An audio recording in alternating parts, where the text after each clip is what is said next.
नमस्कार, आप देख रहे हैं अभी अभी ब्रेकिंग। मैं हूं आपके साथ हिमांशु नारंग। इस वक्त की बड़ी खबर नगर निकाय चुनावों को लेकर, और सबसे बड़ी जानकारी, करनाल से कांग्रेस के उम्मीदवार डिक्लेयर हो गए हैं।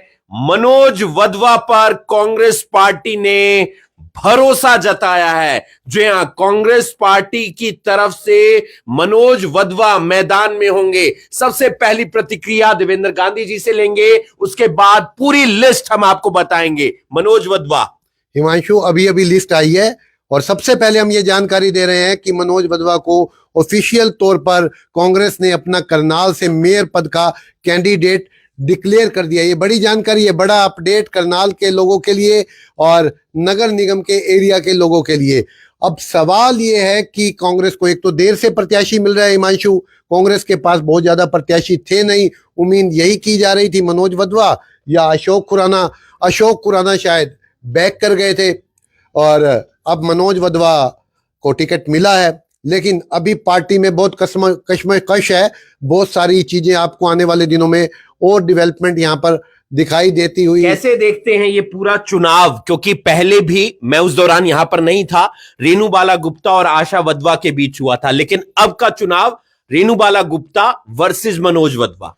दो चीजें हैं। पिछला जो चुनाव था, देखिए ये दोनों चुनाव है ना हिमांशु, यहाँ बाइपोलर इलेक्शन हो बाइपोलर इलेक्शन हो रहा है। पार्टी के सिंबल पर पार्टी ने पहले सिंबल नहीं दिया था कांग्रेस। लास्ट टाइम आशा वधवा सिंबल पर नहीं थी। सिंबल पर नहीं थी जी। और उन्होंने आजाद उम्मीदवार के तौर पर नामांकन दाखिल किया था, और इनेलो की सपोर्ट थी, आम आदमी पार्टी की उनके पास सपोर्ट थी, जेजेपी की उनके पास सपोर्ट थी, और जितने छोटे बड़े दल है सबकी सपोर्ट, कांग्रेस की भी सपोर्ट कांग्रेस की सपोर्ट थी। बकायदा जयप्रकाश गुप्ता, पूर्व विधायक सुमिता सिंह, पूर्व विधायक जयप्रकाश गुप्ता और तमाम नरेंद्र सांगवान, बहुत सारे जो लोग थे उन्हें सपोर्ट कर रहे थे। आम आदमी पार्टी ने भी उनको सपोर्ट किया था, वो तमाम लोग उन्हें सपोर्ट कर रहे थे, और उस सपोर्ट के नाते लगा लीजिए वो एक अच्छा वोट बैंक उन्होंने जुटा लिया था। अब आपका सवाल शायद ये होगा कि इस बार क्या रहने वाला है। मैं वो उस पर भी आऊंगा। एक बार मैं लिस्ट बता देता हूं, फिर हम करनाल पर पूरा फोकस करेंगे। गुरुग्राम से सीमा पाहूजा को टिकट मिला है गांधी जी। मानेसर से नीरज यादव को टिकट दिया गया है। हिसार से कृष्ण सिंगला को टिकट दिया गया है। करनाल से मनोज वधवा को टिकट दिया गया है। रोहतक से सूरजमल को टिकट मिला है। वहीं यमुनानगर से किराना देवी, श्री राजपाल बुखारी की एक्स एमएलए है, उनकी ये धर्मपत्नी है। साथ ही साथ अमीषा चावला को टिकट मिला है। अंबाला से बाई इलेक्शन वहां पर है, दलीप चावला की ये धर्मपत्नी है। साथ ही साथ सोनीपत के अंदर भी बाई इलेक्शन है, वहां से कमल देवन को टिकट मिला है, जो कि देवराज देवन एक्स एमएलए रहे हैं। देवराज दीवान, हाँ दीवान जी, उनका देहांत अब हो चुका है, और कमल देवान उनकी धर्मपत्नी, उन्हें ये टिकट मिला है। साथ ही साथ जो chairman president candidate of municipal council, वहां से पटोदी से टिकट मिला है राज रानी को, जो कि सुधीर कुमार की पत्नी है। सिरसा से टिकट मिला है जसविंदर कौर को, जो कि ध्यान सिंह की बेटी हैं। और ऐसे ही थानेसर से टिकट मिला है सुनीता नेहरा को, थानेसर से, वो भी वुमन आरक्षित सीट है। आरक्षित सीट है हिमांशु, वो आरक्षित सीट है कुरुक्षेत्र की। लेकिन हम बात करते हैं करनाल नगर निगम की। भी आपका सवाल ये था कि क्या रहने वाला है। जी बिल्कुल। देखिए ये तो पता लगेगा 12 मार्च को। जी 2 मार्च को वोटिंग हो जाएगी, पोलिंग हो जाएगी, और असली तस्वीर तो सामने आएगी हिमांशु 12 मार्च को। लेकिन उससे पहले ये देखना होगा कि पार्टी लड़ती किस तरह से है, कांग्रेस चुनाव लड़ती किस तरह से, ये देखना होगा। मेरे जहन में यही एक सवाल है कि कांग्रेस पार्टी की हवा इस वक्त ऐसी नहीं है जो इलेक्शन पर एक प्रभाव डालती है, क्योंकि पहले हवा थी विधानसभा की तरफ, लेकिन वहां पर नुकसान हो गया, इतना बड़ा नुकसान हो गया कि अब जो कॉन्फिडेंस है कांग्रेस पार्टी के कार्यकर्ताओं में, वो कॉन्फिडेंस नजर नहीं आ रहा है। कॉन्फिडेंस भी नहीं है, संगठन भी नहीं है। ये तो मैं क्या कहूं कि बलि के बकरे की जरूरत थी, तो वो मैं मनोज वधवा मेरे भाई हैं, देखो नाराज ना हो, कांग्रेस को एक बलि के बकरे की जरूरत हर जगह पे थी, तो बलि के बकरे मिल गए उनको 10। तो किस तरीके से देखते हैं, क्योंकि पिछला इलेक्शन आपने बहुत करीब से देखा, आपने रिपोर्टिंग भी लगातार की होगी, किन किन मुद्दों को। हिमांशु, जो पिछला इलेक्शन था ना, उतना जन समर्थन जितना मनोज वधवा के पास था, और जिस तरह से वो इलेक्शन लड़ा गया, तमाम चेहरे मनोज वधवा के साथ आ गए थे, बड़े चेहरे, बहुत सारा एक उनको जन समर्थन मिला, लेकिन बावजूद इसके वो चुनाव में पराजित हो गए। वो अपने कारण बताते हैं कि मुझे हराया गया, लेकिन असली बात तो ये है कि आज की तारीख में कांग्रेस तो और बहुत ज्यादा कमजोर हो चुकी है। दूसरी बात यह है कि प्रदेश में सरकार नहीं है, सेंटर में सरकार नहीं है, लोगों को काम चाहिए। हिमांशु, देखिए, कोई भी आदमी ये नहीं चाहता कि मैं किसी विपक्ष के आदमी को बिठा दूं वहां पर सीट पर, और हालांकि ये इलेक्शन भाईचारे का चुनाव होता है, लेकिन वो निचले स्तर पे होता है चुनाव, जो भाईचारे का, वार्ड बंदी का, लेकिन वोटर तो ये सोचता ही है ना कि केंद्र में वो वाली सरकार है, स्टेट में वो सरकार है, नगर निकाय में हम किसी और को निश्चित तौर पे। हिमांशु, देखिए, ये चीजें सोची जाती हैं। अगर ये चीजें ना सोची जाती होती तो आपने अभी दिल्ली का इलेक्शन देखा, इसे महाराष्ट्र का चुनाव देखा, आप ये जब हरियाणा में जो चुनाव के नतीजे आए, और जब आप बात कर रहे थे कि हरियाणा में कांग्रेस की लहर चल रही थी और अचानक से माहौल बिगड़ गया। कांग्रेस का माहौल वो कांग्रेस अपने आप ही बिगाड़ लेती है। उन्होंने एक कुलाड़ा रखा हुआ है, वो जाके टेस्टिंग करते हैं, पैर मारते हैं उस पे और खुद को लहूलुहान कर लेते हैं। तो जो पार्टी खुद ही नहीं लड़ना चाहती, अगर वो खुद ही लड़खड़ा रहे हैं, वो खुद लड़ना ही नहीं चाहते, सरेंडर करे जा रहे हैं वो।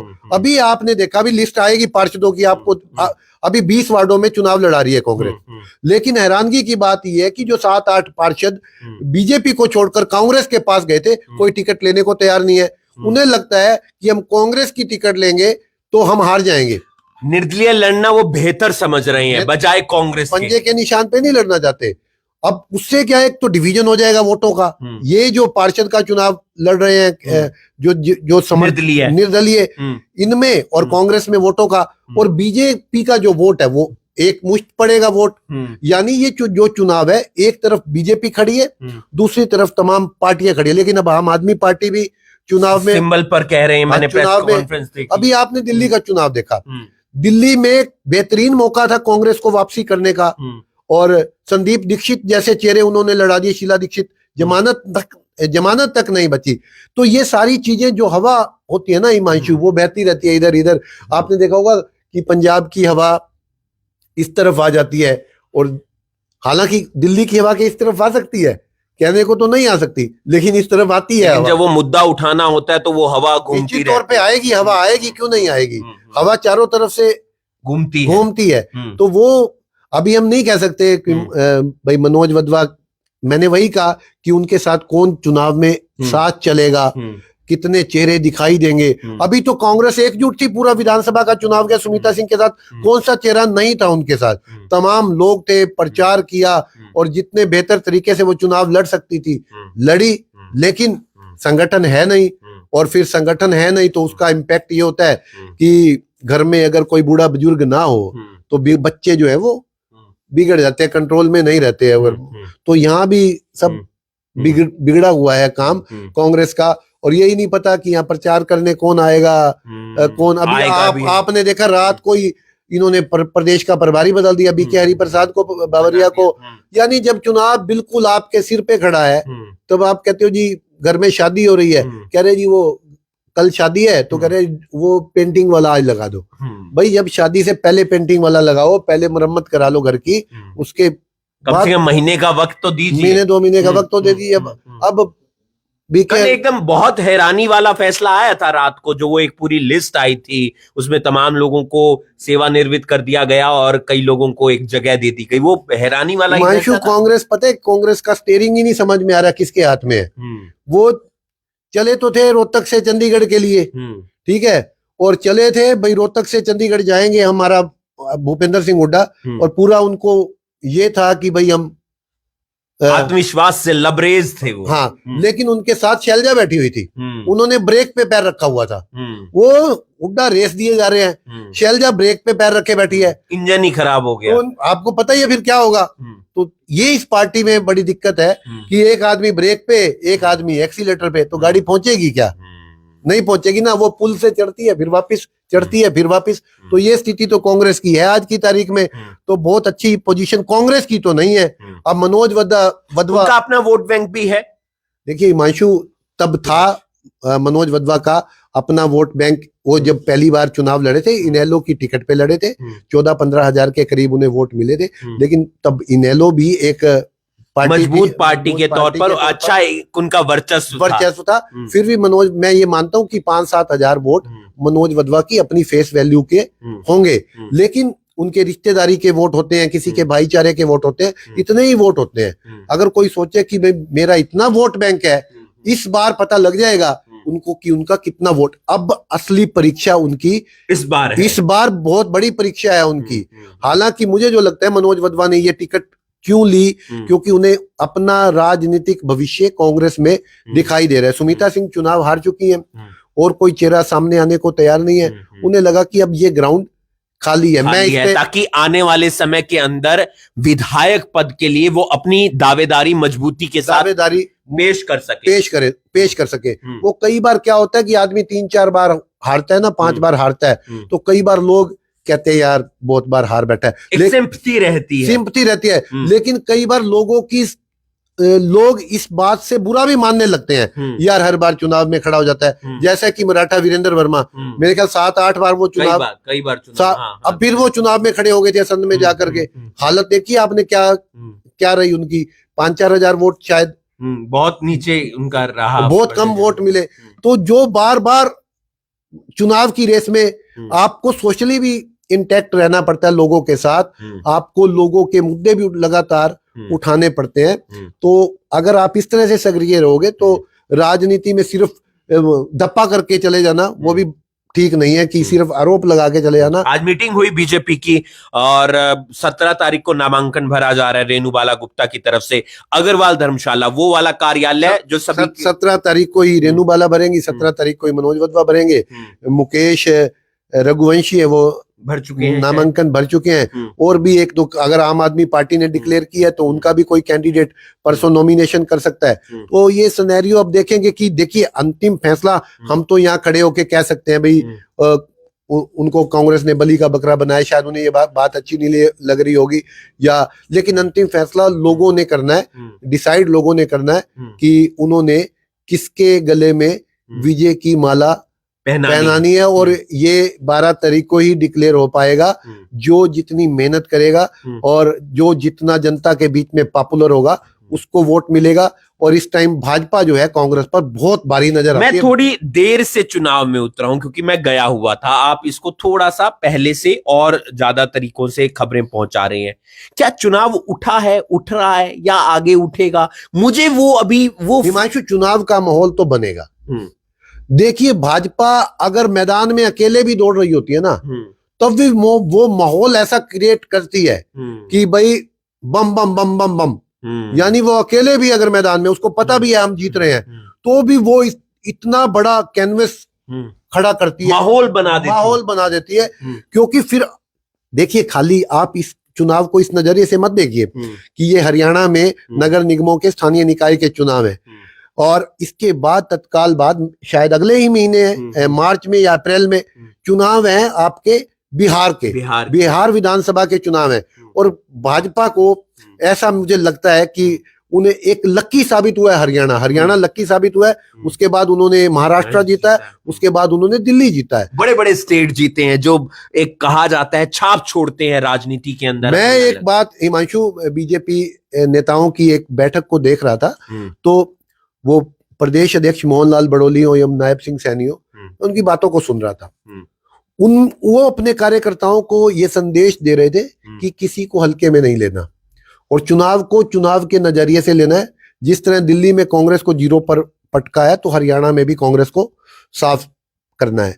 और कोई ओवर कॉन्फिडेंस में कार्यकर्ता ना रहे, ग्राउंड पे वर्क करे, डे टू डे की रिपोर्ट ली जाएगी। यानी इतना निचले लेवल पे, जब माइक्रो लेवल पे आप चेक करते हो ना, माइक्रो लेवल पे जब आप काम करते हो हिमांशु, उसमें अगर आपकी कहीं कमी भी होती है ना, आप उसको ठीक कर लेते हो, उसको बदल लेते हो। क्योंकि अगर आप बिल्कुल बारीक रेखा खींच रहे हो, देख रहे हो कि यहां मैं कमजोर हूं, तो उसको आप उस तरह से मैनेज करते हो। और मैनेज करने वालों की इनके पास टीम की कोई कमी नहीं है। पन्ना प्रमुख, तमाम शक्ति अलग-अलग केंद्र बूथ, प्रमुख, बूथ प्रमुख, आज टोली मंडल की मीटिंग अध्यक्ष, है, छोटी छोटी टोली, मीटिंग, हाँ, बड़ी में टोली, हम्म, कोर ग्रुप, हम्म, विधायक, सांसद, मंत्री, मुख्यमंत्री, केंद्रीय मंत्री, ये मतलब इंटरेस्ट इतना ले लेते हैं चुनाव में कि छोटा सा भी चुनाव हो तो अमित शाह, देखा होगा आपने, ये चुनाव था शायद तेलंगाना का, जब तेलंगाना का था, हैदराबाद के जब चुनाव हो रहे थे, तो वहां पर प्रचार करने स्थानीय निकाय के चुनाव में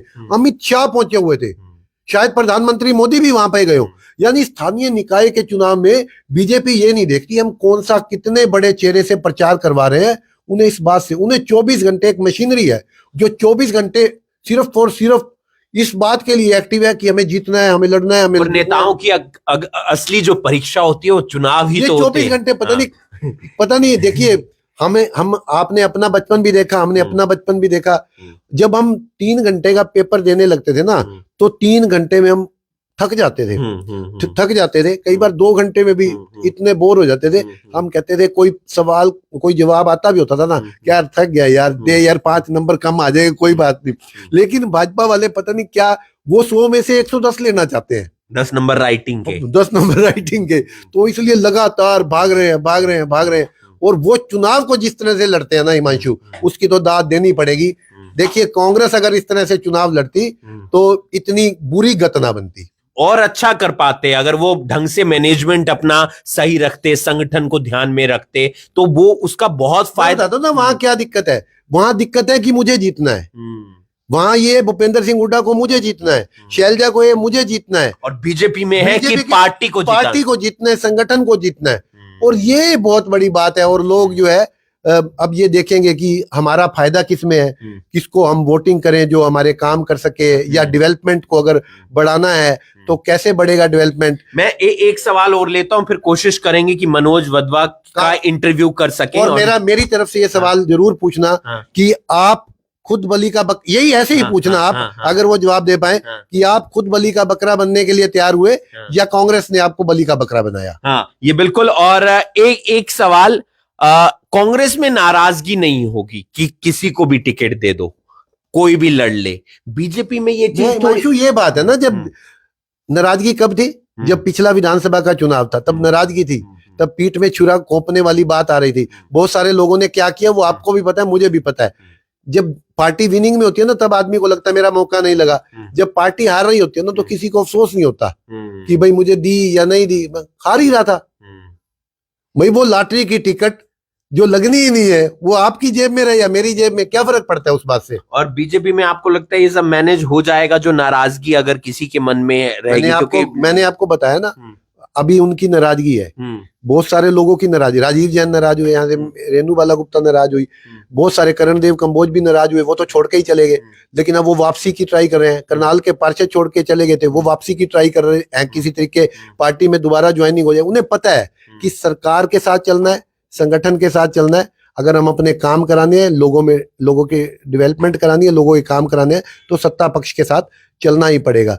तो ये देखना है लोगों को कि हम सत्ता पक्ष के साथ जाएं। ये मोटी मोटी बात तो यही है हिमांशु, कि विपक्ष के साथ कौन रहना चाहता है, वो खुद ही अपने लिए नहीं कुछ कर पा रहे। अभी नेता प्रतिपक्ष नहीं चुना है, अभी तक चुना है। यानी अगर आप एक बात सोचिए कि अगर कहीं कांग्रेस की सीटें आ गई होती 45-46, तो क्या उनका मुख्यमंत्री बनता? मैं तो ये सोच के हैरान हो रहा हूं कि वो नेता प्रतिपक्ष नहीं बना पा रहे, तो मुख्यमंत्री क्या बना पाते वो अपना?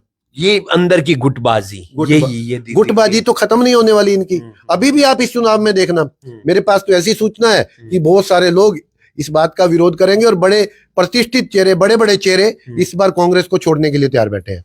बहुत बहुत शुक्रिया, और तमाम जानकारी आप तक पहुंचाते रहेंगे। 17 तारीख को तमाम लोग नामांकन भरते हुए नजर आएंगे। पल पल की जानकारी, पल पल का अपडेट आप तक पहुंचाते रहेंगे। मनोज वधवा कांग्रेस से मेयर पद के उम्मीदवार, करनाल नगर निगम से एक बार फिर से जो है वो मैदान में होंगे, और मुकाबला देखने को मिलेगा रेणु बाला गुप्ता, बीजेपी की मेयर पद की उम्मीदवार, वर्सेस मनोज वधवा। हालांकि कुछ निर्दलीय उम्मीदवार भी मैदान में हैं, लेकिन टक्कर किसके बीच रहती है ये आपको भली भांति मालूम है। कैसा माहौल रहता है, पल पल की जानकारी, पल पल का अपडेट आप तक यूं ही पहुंचाते रहेंगे। आप बने रहिएगा अभी अभी ब्रेकिंग के साथ, क्योंकि जिस तरीके से विधानसभा चुनावों की कवरेज आप तक पहुंचाई थी, वैसे ही नगर निकाय पल पल की जानकारी, हर वार्ड की जानकारी हम आप तक, हमारी टीम आप तक पहुंचाती रहेगी। धन्यवाद।